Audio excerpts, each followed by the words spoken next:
I stopped watching mainstream media a long time ago. I don't watch modern day movies. I certainly do not watch modern day TV shows. Satan has infiltrated the media. There again, Hollywood has always been corrupt since the beginning, as we all know with the Harvey Weinstein situation, Jeffrey Epstein. Everywhere you go, you see it in TV shows, promoting disrespect against God, trying to put subliminal messaging in movies and TV shows. It's the same as it's always been since the beginning of Hollywood. The elite trying to brainwash them, following them instead of our creator, God. And the final straw for me was in this new Deadpool movie, which was constantly cussing out the Lord's name. I know what directors are up to, but that's why I don't watch movies anymore, because even if you do call it out, people will gaslight you. The whole thing with the Olympics saying that it was a Greek feat, even though it was all plainly obvious what we saw. As a writer anyway, I'm getting into my reading now. I prefer reading to watching movies now. I would honestly rather reread all of Lord of the Rings than watch a fraction of the movies being pumped out by modern Hollywood in the cinemas at the moment. I'd say the last one that I vaguely liked was The Kingdom of the Planet of the Apes, and that was only because it returned to the traditional hero story format.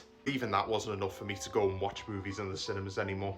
I know people are still going to watch TV shows and movies, but I would just advise anyone who look deeper into what they consume to see if there's any deep underlying messages that elites might be trying to put into your head. Because at the end of the day, it's all the same. It's the rich elite at the top, thinking that they are God themselves, trying to influence all the masses. But Matthew chapter 6, verses 22 to 23. The eye is the lamp of the body. If your eyes are healthy, your body will be full of light. But if your eyes are unhealthy, your body will be full of darkness. Then the light within you is darkness. How great is that darkness? This summarizes that what we consume has such an impact over our thoughts and how we view things. And that is why I'm extra cautious about what I consume now, because I don't care what people say. Music and television has great power to influence our thoughts. Music, harmony. I've always believed that, because in the past a lot of TV shows used to influence the way I thought and how I viewed things, and I started to see through the subliminal messaging. In Romans chapter 12 verse 2, do not conform to the pattern of this world, but be transformed by the renewing of your mind. Then you will be able to test and approve of what God's will is, his good, pleasing, and perfect will.